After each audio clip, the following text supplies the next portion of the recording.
Real quick, before we get into this video, I need to address something that broke recently because it connects directly to everything I'm about to show you.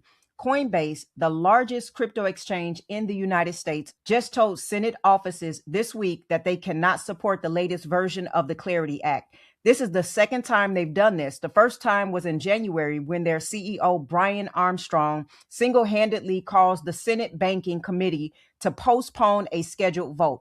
Now, why is Coinbase blocking legislation that most crypto holders want passed? Well, it's because the bill restricts stablecoin yield, and Coinbase made 1.35 billion in stablecoin revenue last year. So they're protecting their business model the same way banks are protecting theirs. They're both protecting their incentives. So when I talk about who's standing in the way between XRP and digital currency and the moment that everybody is waiting for, well, it's not just the banks anymore. So keep that in mind as you watch everything that I'm about to show you. Hey, it's Camila Stevenson, and around here we talk wealth. And the CEO of Ripple went on record and said the banks were holding crypto regulation hostage. I'm talking about the man who built XRP said it publicly, that the same institutions who need XRP to solve their most expensive problems were the ones paying lobbyists to slow down the laws that would let them actually use it. If that does not make you angry, or at least deeply curious, I don't know what will. And so today I want to walk you through who has been standing in between XRP and the moment everybody has been waiting for. And I promise you by the end of this, you're going to understand this situation in a way that makes the price action make complete sense. Now, I do want to say nothing I share in this video is meant for financial advice. I'm not a financial advisor. I'm here for educational and entertainment purposes only. Always do your own due diligence. Also, like the video if you want to support the page, and then please subscribe if you have not already. Sometimes you may watch the video, but you never get a chance to subscribe. So do that one thing so that you will not miss the next video. All right, so let me start with something that may not ever seem like it's fully explained to you in this space. So banks actually need what XRP does. And this is not speculation. It is just simple math, if you ask me. Right now, money moving across borders is slow, expensive, and frankly embarrassing for an industry that likes to call itself modern. A wire transfer between two banks in different countries can take 3 to 5 business days, and it goes through multiple correspondent banks, and each one takes a cut, each one adding time, each one adding risk. And the Congressional Research Service has estimated that blockchain-based settlement could save U.S. banks alone up to $15 billion a year. That's $15 billion, okay, every single year. And that's just left on the table because the current system is so inefficient. And XRP was built specifically for this problem. It moves value between currencies in seconds, not days.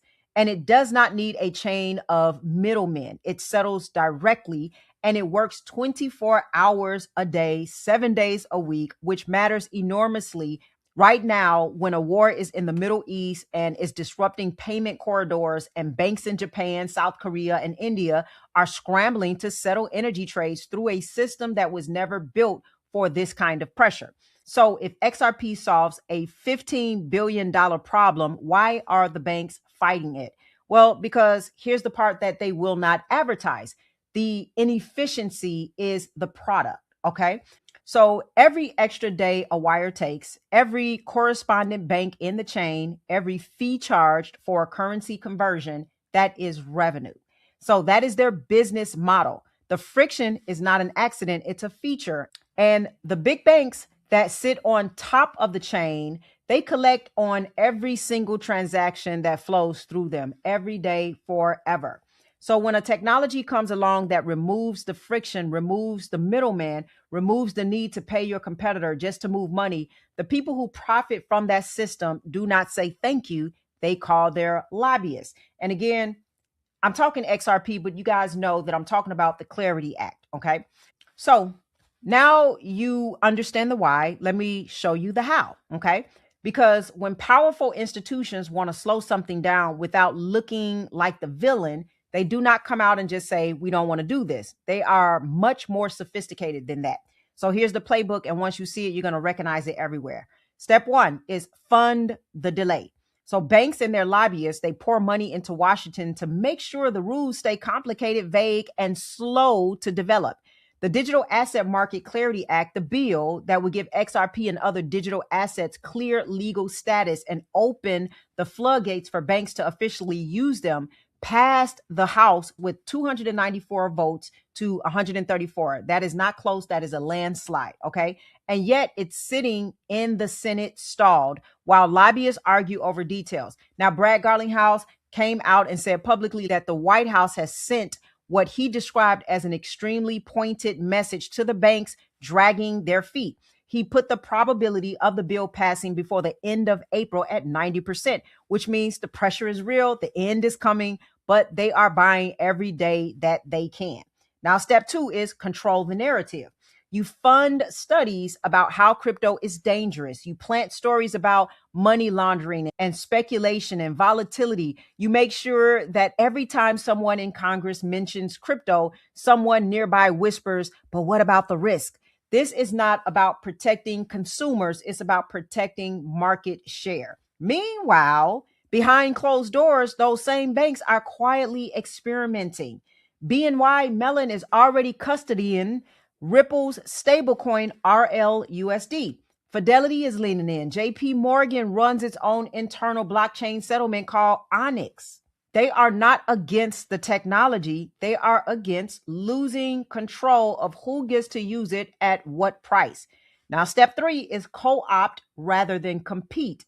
The most sophisticated version of this playbook is when the incumbents try to build their own version of the technology, a version that they control, that keep them in the middle, that does not actually remove the friction for everyone, just for them.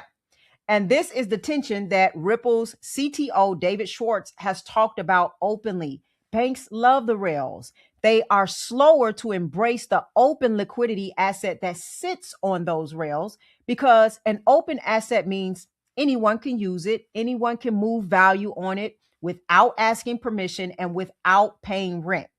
See, the banks want the efficiency of XRP. They just do not want you to have it too. All right. Now, let me bring the war back into this because it's not separate from everything that we just talked about. It's actually accelerating it. When conflict breaks out and payment corridors get disrupted and banks in multiple countries are scrambling to move money through a system that's already straining, then what happens? Well, the need for neutral, fast, always on settlement rails become impossible to ignore. It's not theoretical anymore. It's urgent. It's real. It's right now. And here's what I want you to understand about timing. The banks cannot hold this back forever. The White House is pushing. The House already voted.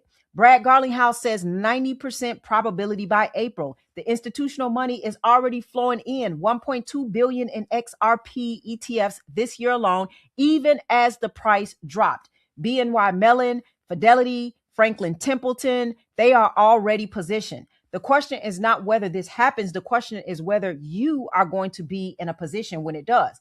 And here's the mindset shift that I want to leave with you. Most people are waiting for certainty to happen before they act. They want the bill to pass. They want the price to move. They want confirmation. And that desire for certainty is completely understandable, but it is also exactly how you end up buying at the top instead of the bottom. The institutions are not waiting for certainty. They are buying the uncertainty because they understand something that most retail investors never figure out. By the time it is certain, the opportunity is already gone. Now, I'm not saying that you should throw everything you have at XRP today. That is not what this is. What I am saying is know what you own, know why you own it, and make sure your position is sized in a way where you can hold through the fight. Because the fight, based on everything we're seeing, is almost over, okay? And respective to how long this has really been transitioning, all right? The banks will resist until they cannot. And when they cannot resist anymore, and I believe that the moment is closer than most people think, the price will eventually reflect a completely different reality than the one that we're living in today. The people who build wealth in moments like this, they're not lucky. They are just early. And right now, you still have the chance to be early. And so I want you to be aware that we are watching institutions fight to control the future of money. And while they fight, there is a window where regular people can position themselves inside of certain accounts and they can accumulate and just get their game plan together. Now, one of the resources that you can use is I Trust Capital. You can get a Roth IRA. And here's why that is important is because when these technologies finally move based on everything we're seeing, and I believe it will, then you will not be giving a significant portion of those gains to taxes because it is inside of a Roth IRA and your growth is tax free. All right. Now, here's what some people also don't realize that with iTrust, you can also hold gold and silver in the same account backed by physical gold and silver. So while the banks are fighting over digital rails, you can hold the asset that has been a store of value for thousands of years, right along with XRP and the other cryptocurrencies that you believe in. You can hold them all in one place. And for those of you all who are more advanced, iTrust also offers staking on assets like Ethereum and Solana inside of your Roth IRA and the premium custody account. And they also have treasury accounts for LLCs and trusts if you are building at that level. Now, this is not a basic platform. This is an institutional grade infrastructure built for people who are serious. And there is a $100 bonus when you fund through my link. The link is in the description. If you're going to hold XRP through this fight, and I believe the fight is almost over, do it the smart way and do not let a tax bill be the thing that takes your gains after you did everything else right. Now, also, I do want to say that there is something that I see constantly in the people who come to me for coaching. And that is that they did their research, they bought their XRP for the right reasons or their cryptocurrency for the right reasons. They understood the thesis and then life happened. Okay, the price dropped, the headlines got scary, the waiting got heavy, and then slowly without realizing it, they started making decisions based on how they felt and not what they knew. Now that gap between what you know and what you do when it gets hard is the most expensive gap in investing. And that is the one that nobody talks about. And so if you're sitting in that gap right now, if you feel the conviction slipping, and if you're not sure whether or not to hold, to exit, to add, and you don't have a game plan and you don't know really what the strategy is to even protect it if you do choose to keep it, okay, through the volatility, then that is exactly the work that I do with people. Yes, we help you to know what to buy, but we also help you to get clear on your thesis, your timeline, your position, and your mindset so that moments like this one feel like opportunity instead of a threat. So my one-on-one clarity calls along with my coaching group, they are open and the link is in the description. Come ready to do the real work because that is what actually changes outcomes. Now, I do want to say this also. Here is where we are, okay? The banks need XRP and these technologies, and they're fighting it anyway. The legislation is closer than it has ever been, and the institutions are already positioning, no matter what they're telling you. And the war in the Middle East, as serious as it is proving in real time exactly why we need neutral, fast, always on payment rails. Now, I've said that before, but I need you to understand this. The fight is real, okay? But so is the thesis. And I believe the thesis win. Now, if this video helped you to see the bigger picture, go ahead and share it. Share it with someone who's confused about why XRP is not moving the way they expected, because sometimes the most valuable thing you can do is give someone a framework for understanding what they're actually in. Now, also go ahead and like the video if it added value and subscribe if you are not already subscribed, because I don't want you to miss a video and you'll always get these notifications. And I just want you to subscribe. And as always, I want you to stay wise, stay wealthy, and I'll see you in the next video.